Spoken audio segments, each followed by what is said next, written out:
recognized. Thank you, Mr. Chair, and thank you, Representative Harding, for bringing forth this bill. Also, thank you for taking so much time with me. We spent at least 2 hours yesterday in our offices talking about this bill, and I called the representative at 12:30 last night, still having questions. So I do take this seriously. And nowhere in the bill do I see where these conversations we seem to be bringing up sexuality over and over and over again, and where that may be one particular conversation that a child may have with a teacher or someone at school. That is not where I see the intent of this. I don't think it's up to schools to keep our children's secrets.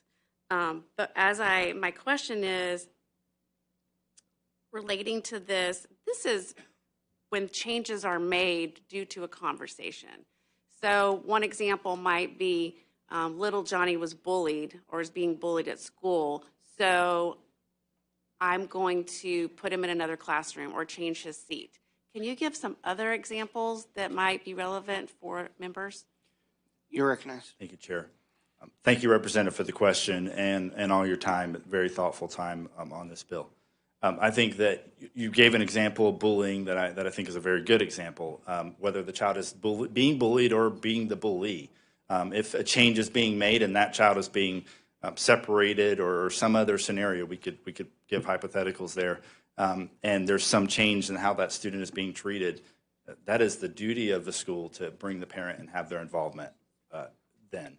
And so you could talk about that. You could talk about, I mean, we all have, if we have children, we have report cards. Those are facilitated to us. We know how the children are doing. If there's a change in what coursework they've got to take relating to that, the parent is notified and involved, or they better be. And so I find it concerning that we only discuss that as if these primary age children, that all that matters is a discussion relating to gender or sexual orientation. I find that it is damaging, I believe, to the development of children at a very sensitive age, when at that age they should be worrying about reading and addition and math and some of these other things, and that mental stress, that us focusing primarily on that in this discussion I find concerning, because there are many other issues that we face in our schools, like bullying, like an eating disorder or some other scenario where the school is stepping in, and if the parent isn't involved, that is wrong, and the parent needs to be brought in. Thank you. Representative Lupus, you're recognized. Thank you, Chairman. A number of the questions that I had from Representative Escamani, Representative LaMarca, you've answered, Representative Harding. One of the concerns that I heard was regarding the teaching of LGBTQ history. Does this bill in any way preclude the teaching of LGBTQ history in the K-12 system? You're recognized. Thank you, Chair and Representative. No, I don't believe it does.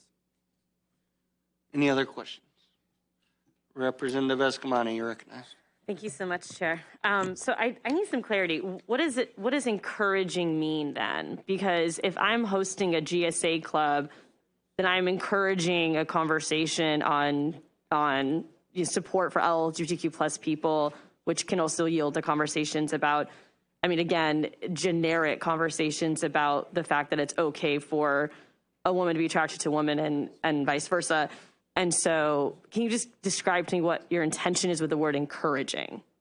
You're recognized. Thank you, Chair, and thank you, Representative. That encouraging would be through a procedure, through a curriculum, something that is standard practice that we are initiating to bring a discussion with the child. Again, as I've stated numerous times, conversations happen. Children are going to bring up conversations. They're going to ask uncomfortable questions. That is what they do. And so those questions and those discussions are going to happen.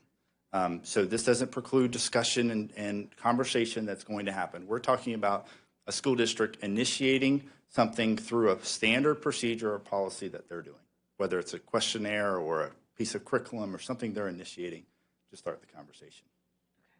Yes, ma'am, you're recognized. Thank you for that, Chair. So what if it's Pride Month and the school board does a proclamation honoring Pride Month like they honor so many other themes, throughout the school year? And so a teacher prints out the proclamation, puts it on a board in the hallway, puts some rainbows around it. Are they now encouraging a resolution of the school board passed committing to equity. Is that something that would be prohibited under this bill? You're recognized. Thank you, Chair. Representative, as we've discussed, I think creating conversation through, I think one of the scenario I've heard is of a flag or something that a teacher has. I don't believe that this bill hurts or eliminates that. We're talking about a specific curriculum or coursework or education, something that happens that puts that child in a situation where they have to have a discussion with that teacher or make a decision with that teacher. Representative Escamani, you're recognized. Thank you, Chair. I think this will be my last question. I know we want to hear from the public too. Just thinking about situations where parents are not supportive of a child's identity, or that a child has a friend that is more open, in support, maybe a friend that has a rainbow button or something on their book bag. Just thinking about those type of situations where it could actually be really damaging if that parent knows. I mean, I think about whether it's hetero relationships or LGBTQ plus relationships in a school setting. Kids there might be situations of just unsafe homes, and we know that suicide rates are so high among our young people. Is there a question there, Representative? Yes, Chair. With suicide rates so high among our young people and our LGBTQ plus kids specifically, is there a fear of unintended consequences that you're creating an environment where kids cannot be themselves? You're recognized. Thank you, Chair. And Representative, no, we're not. We're just encouraging that the parent be involved as much as possible. If there's a bad parent, that's spelled out. If there's a threat for that child, or we're concerned for that child's safety, we've got a safety valve, and that's already in place right now.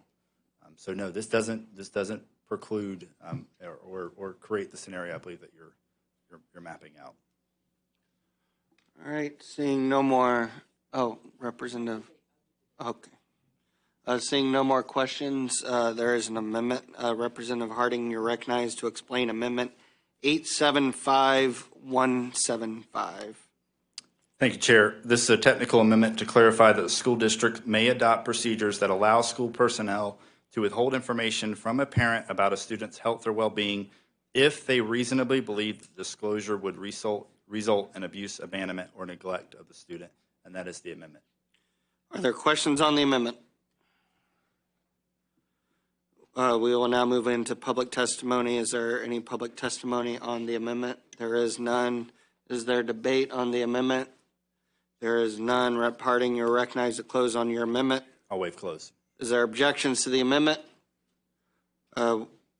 Without objection, show the amendment is adopted.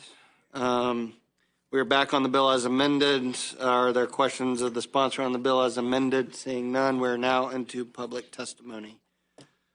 John Harris Maurer, Equality Florida.